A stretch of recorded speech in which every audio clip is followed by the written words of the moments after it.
have some very precious yeast that you enjoy using and you're scared you're going to run out, we washed some of our babies.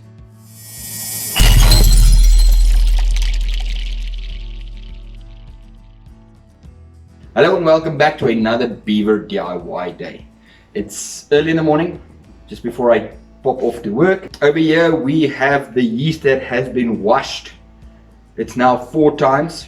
To explain what I mean about washing your yeast, we're going to pop over to past beaver and then past beaver, and then we're going to come back to current beaver, and then we will finish up the whole yeast washing bonanza.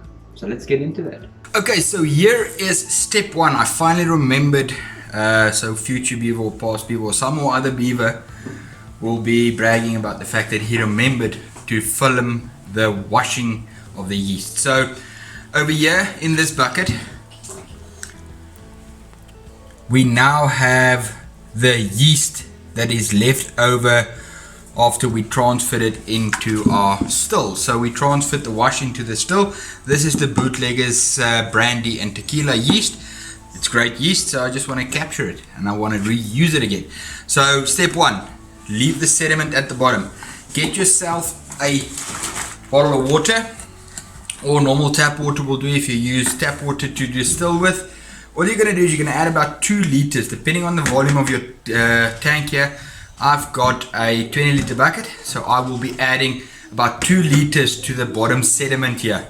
And remember, this is before you clarify. So if you're going to clarify, then you're not going to be able to recapture yeast. So this is before you clarify. So we're going to add about 2 liters. There we go, that's about 2 liters.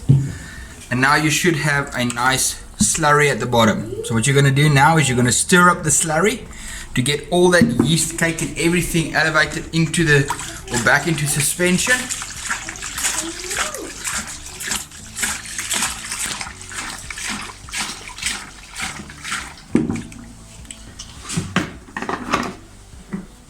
And all you're going to do then is you're going to transfer it into another bottle. So once you have all that yeast, you see there we still have sediment at the bottom there.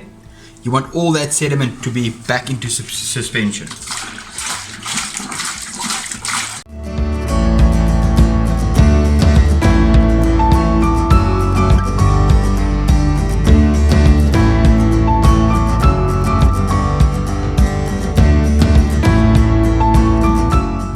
Okay, so now all you're going to do is you're going to top this up with your water to the level of your jar. This is a 5-liter bottle, so I'm just going to top it up and then let it sit for a couple of hours. In a couple of hours I'll show you what happens when you start seeing the sediment dropping out again.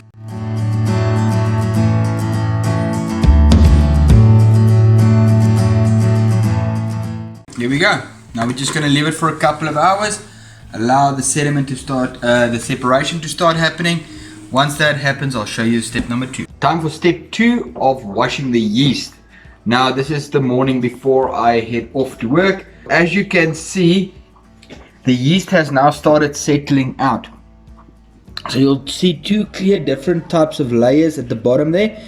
You will see a darker layer and then you'll see a lighter layer. Now the difference between the 2 is that's your dead yeast, and that milky creamier layer on top, that's your live yeast. All the stuff at the top here, there might still be some yeast in there. So what I'm going to do is I'm going to transfer this over into a secondary bottle. I'm going to wash it as well and allow it to settle out, so maybe I can catch a little bit more of that yeast. The main part that I need to focus on is this yeast here. So what we need to do is we need to pour it off nice and slowly without disturbing the bottom sediment.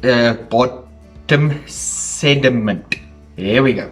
Now all I'm going to do is very gently and slowly start pouring off the top sediment, of the top liquid, and try not to disturb the bottom sediment.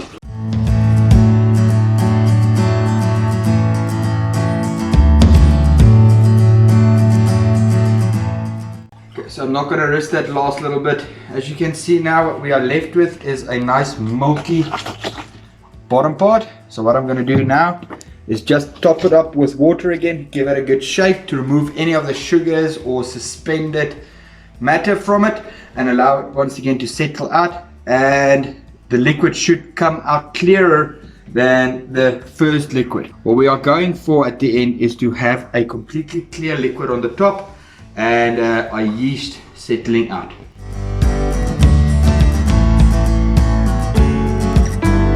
Just give it a quick shake up.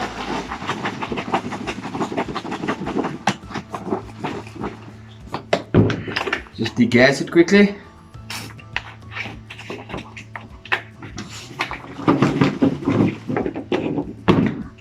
And then let it stand. So tonight when I come back, the separation should be nice and quick, and we should have a level or a layer of yeast at the bottom with a nice white sediment of live yeast on top. And then we'll record part 3. Past Beaver has just explained what the whole yeast washing involves. Like I said, this yeast has now been washed 4 times, and we are left with this liquid that we have in front of us here. Try not to disturb it too much. What it is you have the top part that you can see is nice and yellow, and then you have this creamy yellowy part on top here.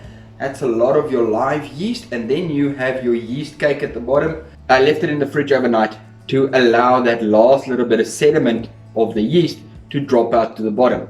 So what we have in here is a nice active and alive yeast colony that has now been put into sleep mode. So what we're going to do now is we are going to drain off the top part exactly the same as Past Beaver did. Not sure which one of the 2 buggers did it, but one of the 2 did. And we're going to drain off the top part here, leaving only the sediment. Next up, we are going to be taking our yeast culture liquid sugary washy thingy mabobby, and we are gonna suspend the yeast in this very low sugar content water, and then we're gonna put it into these jars. I'm gonna leave the lid open slightly up until this evening, and then I'm going to close the lids up, and then it's going to be jabbed into the fridge to be used for whenever I need it. So what this is just straightforward invert sugar with a little bit of citric acid to invert the sugar. Very low, it's only 1 tablespoon of sugar in this 1 liter of volume. Should be enough to just get that yeast nice and active again, and just keep the colony nice and alive inside of the jar. And once we've put it in the fridge, the yeast will drop out once again. Step 1, we are just going to pour off as much of this without disturbing the sediment at the bottom there, and keeping roughly about that much in the bottom of the bottle. That will be nice live yeast at the top there, and then the dead yeast cake at the bottom. That will be nice and nutritious for the yeast. So as always, be very careful, try not to disturb the sediment, and pour nice and slowly.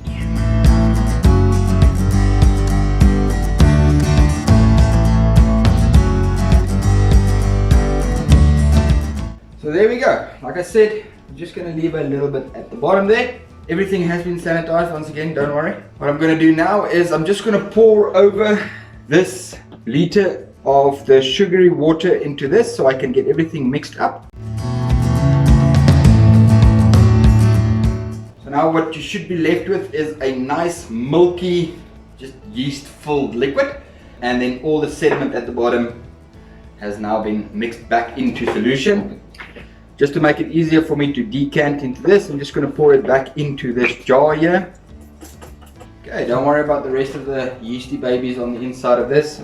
We have more than enough captured here. So now all we're going to do is we are going to transfer them into our little jars. This is about 200 to 250 to 300 ml depending on how full you make it. I'm just going to do it up to that line about there. Like I said, I'm going to leave it until I get home tonight. I'm going to leave the lid slightly open just for the CO2 to escape, so I don't create little glass bombs in the house. Then I'm going to close the lids, jam them all the way down, put them into the fridge, not the freezer, the fridge, the one that makes cool drink cold, and leave them up until I need to use them again.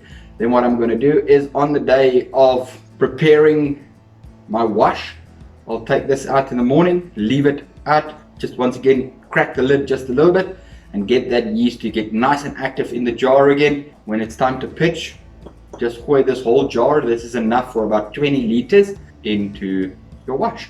Yeah, so let's just get these things transferred before all the sediment starts dropping out again.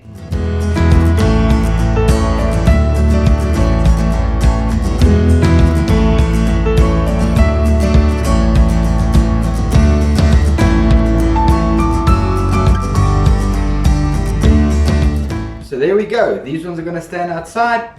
Get the yeast nice and active. Get that yeast colony nice and established.